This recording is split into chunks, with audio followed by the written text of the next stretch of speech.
G'day guys, my name's Paul and I'm with Moshk Prepper.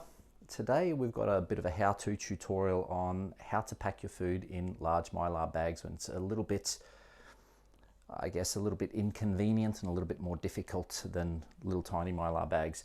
So rule number one is to be organized before you get started. So here we have our enormous Mylar bag. We have two moisture absorbers and we have our jar of oxygen absorbers. Now, the way that I like to prepare is these moisture absorbers and oxygen absorbers, for a small bag, it's one bag of each. For a large bag like this, it's two bags of each. Now, these here are over-spec'd, so it's a bit of overkill even for a single bag to have just one of these, but I prefer to have a bit of an insurance policy. So, the first thing that we do is we just have to set up our work area so that we can work nice and quickly. So, if you have a look down here, I already have my sealer and I have a vacuum cleaner, and you'll see why I have that set up that way. It just makes life much easier. So here we have a bag of ecological wheat. So we just cut the top off. Now normally my lovely wife is helping me with this, but she's behind the camera, so she's not able to. So let's see if I'm able to do this on my own with two left thumbs. So we just slip this over the top, like so. Now the reason why I do it this way is it keeps the mouth of the bag nice and clean. So if you slip it over like this and then you just drag the bag all the way down, then you just tip it over.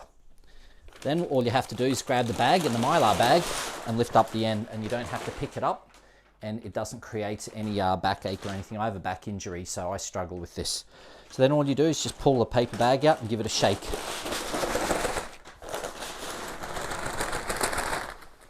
There we go. Nice and easy. So now that we have all the wheat in there, we can just pick the bag up. Now this is where it's important to have good quality bags. If you've got cheap bags, they're just going to tear. So these ones here are really good. You can get bags that are up to 0.7 millimeters thick. I think that that's complete overkill. I think these ones here are 0.2 millimeters thick, and you can fill this bag completely with water, grab it by the ends and pick it up, and it's not going to tear or bust. So, you know, it's diminished returns. The more you want to spend, the less result you're kind of going to get at the end. Right, the next thing is we put our moisture absorbers in. Now, why do we use these when the wheat is dry? It's because your oxygen absorbers, when they start to work, they'll produce a bit of moisture. So these bags here are going to absorb that moisture. So we pop those in, we open this up, and we pop these in as well. So two of these bags. Then we're good. Right, so then this is the hard part. This is normally where I have my wife helping me. We seal, because this is such a big bag, we can only really seal just across one edge. So we turn the sealer or the Mylar bag so that we have a nice clean edge that we can seal. So we don't want to have any wrinkles or anything like that. We make sure that we have a nice tidy edge that we can seal on. So about like so. And then we just push the sealer down. So let me just neaten this up just ever so slightly. There we go. And I'll just use my knee for this. Oh, give me, there we are.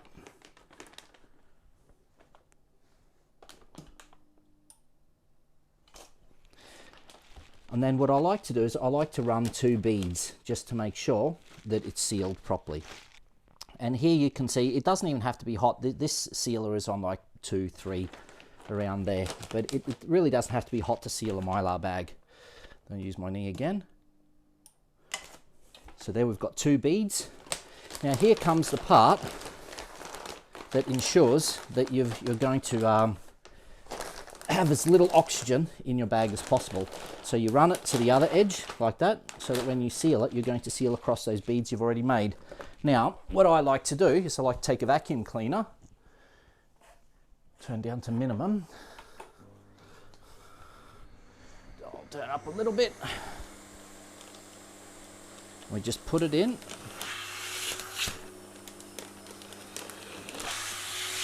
and I like to suck out as much of the air as possible. And in doing so, it makes it much easier to seal. So we turn that off. We fold that over again where we've got the previous bead, and then we just give it a seal. Like so. And then we pull it up again, smooth it out, and that's it. And we've run 2 beads there. We have the bag sealed and there's very little air in it. Right, so then how do you put such a big bag into a barrel? Now, if you're using these types of barrels here, it's back-breaking work because the mouth is quite small. So the way I recommend, put it on the side like that, tip it, and you just slide it in. So put it up against the cupboard or something, and then you just put it in, and you can just slide the whole thing in that way. And then that way you're not breaking your back. Now, on the Nosh Prepper site, we have these types of barrels. These ones here, of course, are a lot easier because you don't have a narrowed mouth. So what you can do with these ones is the same thing. Put it against the cupboard. So you can see just how hard it is even to get them out once you've got these in. But put it up against the cupboard, feed it in, tip it up, and there you've got it ready to go. And then you can just put the lid over. And if it's a little bit tight, don't worry about it because the oxygen absorber will get to work and it'll pull that oxygen out. So you just put the lid on like that, put the ring on, providing I can get this done in a nice delicate manner, and then you just tighten the ring like so. Let me see here, just need to double check. Normally I have some help with my children helping me with this, or my wife, and then you just seal this on. But you can see that sealing in the Mylar is actually the easy part of this. So then we just pop that on and we're good to go, like so. And there we go, that's a large bag of wheat sealed in, and you'll get about 30 years out of that. So what do we do with the smaller bags? So here we've got a smaller bag. So if you want to come over here, Trudy. Here we've got the smaller bag just for pasta, and we've got some bags in here already. Now, oh, got to catch my breath, that was a bit of work. So here we've got these smaller bags, and I don't bother taking these bags out of the plastic because pasta is quite sharp. So this offers a little bit of extra protection. But what I do is I take a pair of scissors and I just poke some holes. And then after I poke the holes in, I put it in the bag to be sealed. Now, the reason I do that is because the holes will then allow the oxygen absorber to draw all the oxygen out, and the moisture absorber will do the same. So then we'll put a moisture absorber in, one moisture absorber, one oxygen absorber, like so. And then, if you have a look here, I've labelled it, and I've labelled it with the package date when I've actually packed it. Now you can put the best before date there, but I don't really bother about that because if you're going to rotate through your food, it won't really matter so much anyway. So then we bring it over to the sealer.